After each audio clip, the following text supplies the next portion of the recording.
Well, look what's just arrived in the post. The Beo Grace has arrived and landed in Manchester. So let's do the Beo Grace natural aluminium premium headphones, the unboxing.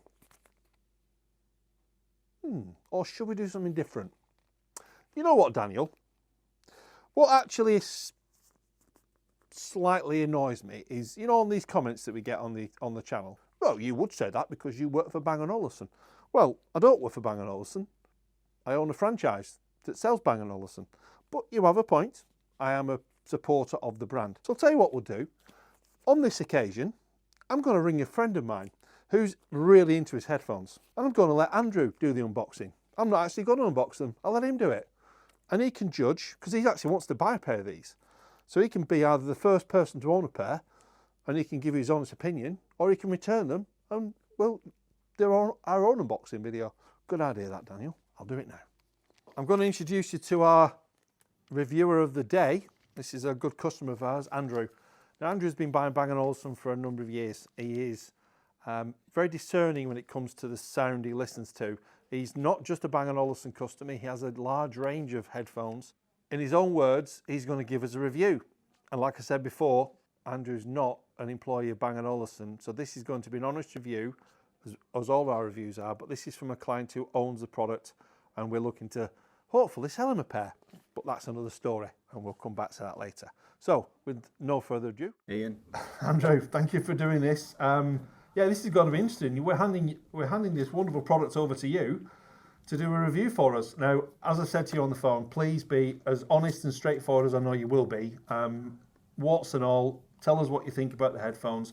I know you're a big fan of Bang & Olufsen. You've got your H100s, which you do love. But I do know you have a collection of other headphones.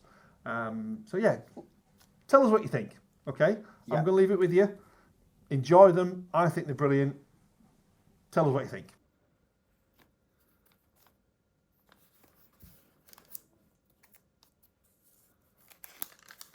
First off, a big thank you to Ian and the guys at Manchester for giving me the chance to spend some time with these new earbuds. This is a pretty major release, not just because of the technology inside, but because it's a big anniversary year for the brand and expectations are sky high. Now, I've been following the chatter on Reddit and some other forums, and let's just say these have been a lot of drama. It's a mixture of confusion and frustration, and it's mainly centred around one thing, which is the price. Depending on where you are, these are £1,000. And by pricing them so high, they sit in a league of their own, and not everybody, myself included, is convinced that that league even needs to exist. So whilst I unbox these, I want to talk about my background, my current gear, and the questions that I'll be thinking about whilst I'm testing these over the next few days. So I grew up in a house where music and audio weren't just hobbies, they were a part of daily life. My dad was and is hi-fi obsessed. He collects vinyl, turntables, cassettes, valve amps, reel-to-reels, 8-tracks, mini discs. I was surrounded by it all, and we'd spend our weekends flicking through record shops and cleaning tapes and converting vinyl to mini disc, basically tweaking his whole setup, and that's when my appreciation for sound really started. He never collected Bang & Olufsen, but as cliched as it sounds, I still remember the first product I ever saw from the brand. It was the 9000 in Plums in Warrington, and I was just floored. It didn't look like any piece of tech I'd ever seen before, and from that moment on, B&O was really burned into my brain as something different. Not just audio equipment, but design and art and craftsmanship all rolled into one. It was everything that my brain likes. And since then, I've been lucky enough to own quite a lot of their products over the years. I have a couple of 8s, I have an A9, a Balance, a Level, an A5, and I've lived with them and I appreciate what they offer. They're part of my homes, part of my listening habits, and they've always reminded me that great design and great audio can and should coexist. But I also know my lane. I'm not the guy that's going to walk into a showroom and go out with a pair of 90s. As much as I love them, and I do, they're just not realistic for me.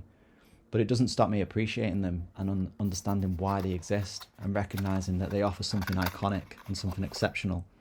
And that's what I'm wondering about these earbuds. Are these one of those products? Something to admire from afar, something that represents the pinnacle of design and sound in a smaller format? Or are they priced in just a way that's starting to push even long-term fans like me out of the conversation? So I'll give you a quick sense of what I already use, because I think that context matters. I've got some H100s, I've got some 11s, I have some AirPods Pros too, which I'll be honest, are the most used pair in my collection. I have some Bowers & Wilkins PI8s, which are solid performance, and I've recently picked up some AZ1000s from Technics because I think they're a bit of a hidden gem at the price. Each pair has a different role. I don't expect the same thing for my AirPods as I do for my H100s, but I do expect these days in headphones is that they can handle more than just sound. So while we're on that, let's talk about the look of the Graces, because I genuinely think these are the most beautiful earbuds ever made, period. They have a design language that just screams B&O, and even before you touch them, the lines and the material, it's unmistakable. They feel like Bang & Olufsen, they look like Bang & Olufsen, more so than the 11s. They remind me a little bit of the Earset A8s. It's not just the colours, it's that same design confidence that unapologetically Bang & Olufsen in a way that I can't describe. In a world of black plastic bean-shaped AirPods, I think this really matters. But we've got to be honest, and today's earbuds are expected to do basically everything. We want noise cancelling, transparency mode, spatial audio, Dolby Atmos. We want an all-day battery life. We want crystal clear microphone performance.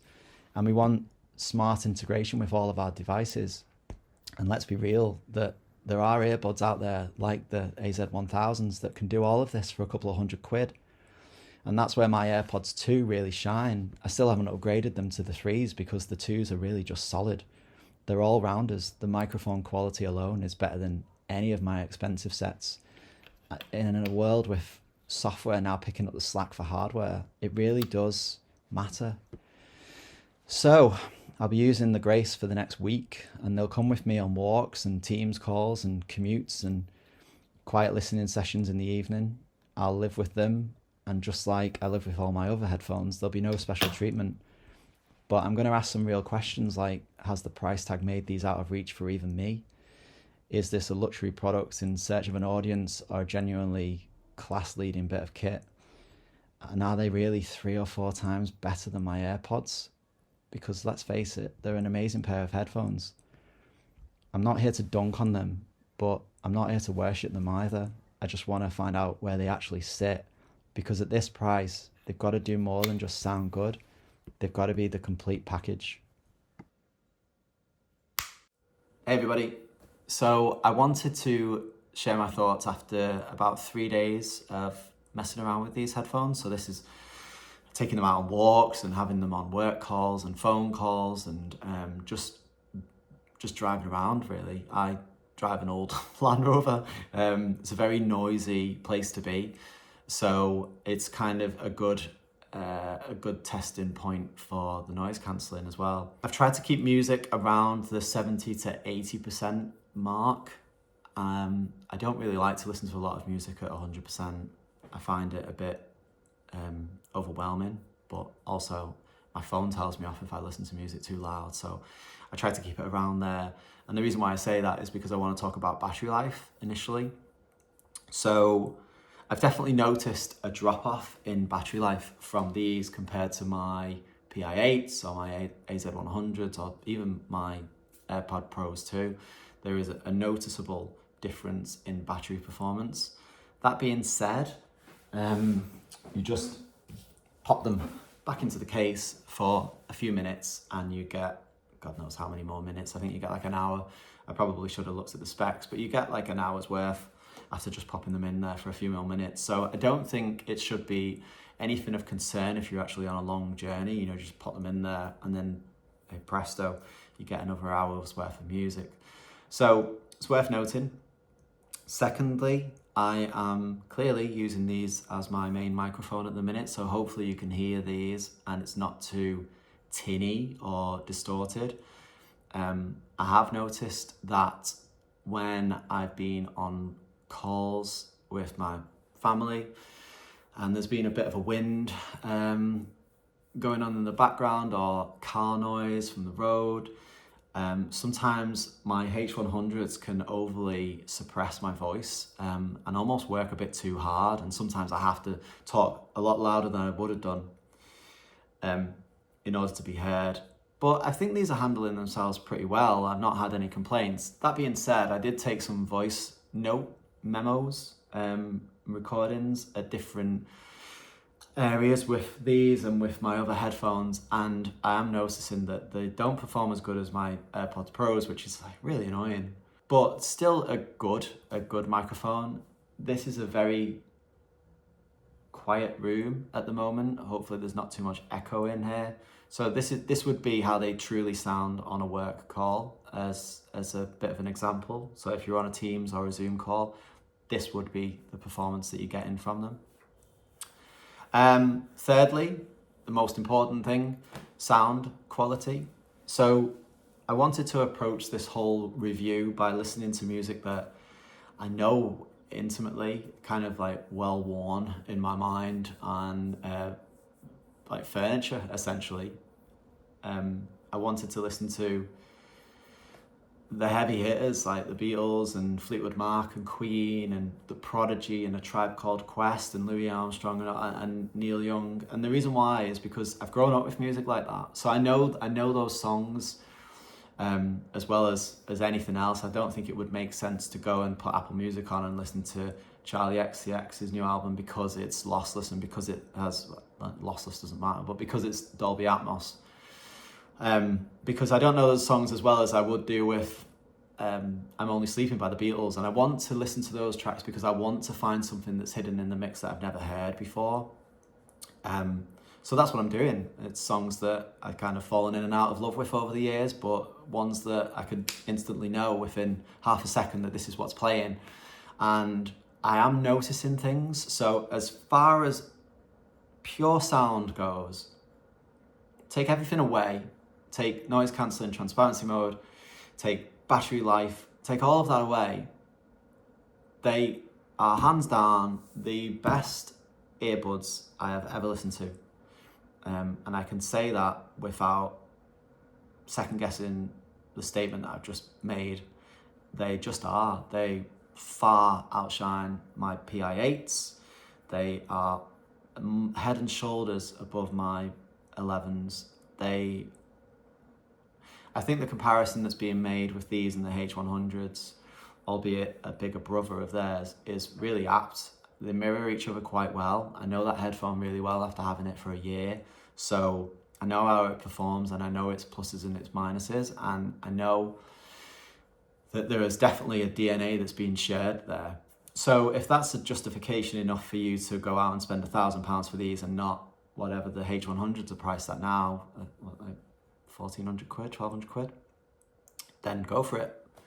And then lastly, the price. So this is all that people are going to be talking about when it comes to these headphones. So every single review you're going to see by any publication is all going to be centered around this as a conclusion. The kind of person that is going to spend £1,000 on these is not a type of person that will be scrimping up and saving for weeks and saving the wage slips to be able to afford them. It's a person that has money ready to go, that wants to buy them because they're a fanboy, for bragging rights, for a status, whatever. A kind of if you know, you know, that type of person. And fair play, like, I don't think Bang and Olufsen will lose any sleep if I decide that I'm not going to buy them. And at this minute in time, I don't think I'm going to buy them. £1,000 to me is a second-hand level, or a couple of A3s, or a couple of second-hand emerges really. I could put those in my office. That's where I would like to spend my money. But this is the world we live in. And if something is out there on the market that attracts you and you want to spend that money, you either spend £1,000 now or you spend £1,200 next year, because they're only going to go up in value. It's like my Beograce 4000. I had to buy that when I bought it because I didn't want to be spending thousands and thousands on it. So I bought it, and before I knew it, all of a sudden it's tripled in price. So it reminds me of the Steve Ballmer interview where he was laughing at the iPhone when it just came out for being a few $100s, and look where we are now with the pricing of that. It's absolutely crazy. Is this just the new norm? And if so, I hope not.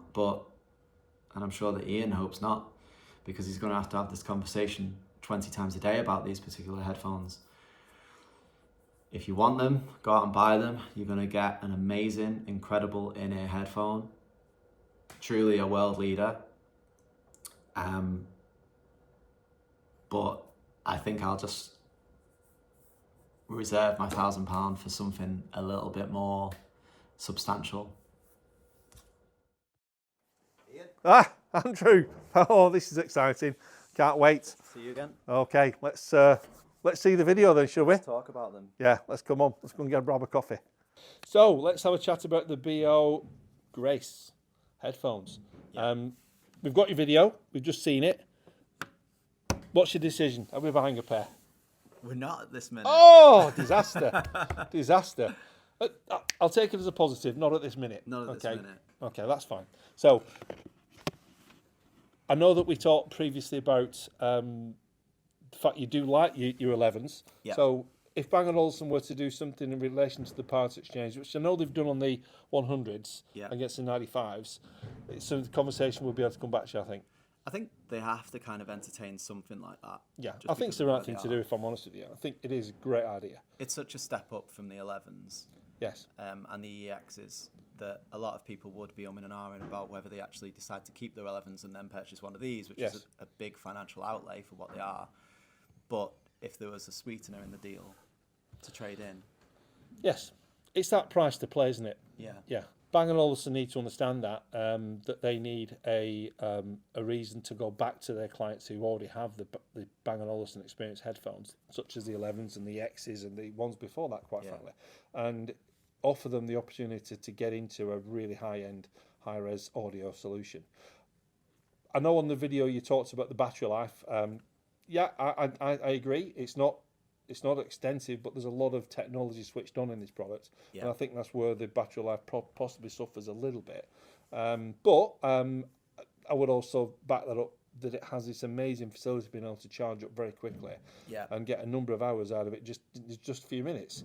So yeah, I've not got a problem per se with the battery life.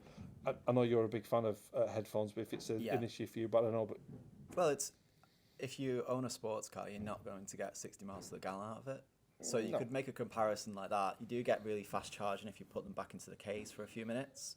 And no doubt, I work in tech, so the amount of changes that happen within software updates for battery life, I would expect that 4.5 hours to jump. Yes. Let's keep our fingers crossed. Hear that, Bang & Olufsen? We need slightly more improvements on the battery life, perhaps. We'd like it as an improvement on the products, and I'm sure you do improve things as you go along, so let's do it. So yeah, so overall, it was a good experience. I know you've enjoyed it, and I appreciate and thank you very much for your honest feedback. I do reserve the right to still try and sell you a pair, because that's really what I'm here to do. And again, I can't thank you enough for your time and effort. It was a great video, really, really useful. And I'm sure our viewers will agree. So if you did like the video and you want to hear more of this kind of content, let us know. This is the first time we've done this. We can do more customer reviews. And we have a lot of good customers out there that want to do this. So this is really good. If you thought it was great, please subscribe. Please hit the like button. It helps other people find our channel, as you know. And we'll go from there. And again, once again, Andrew, I can't thank you enough for your time and effort with the Beo Grace. Thank you. See you in the next video.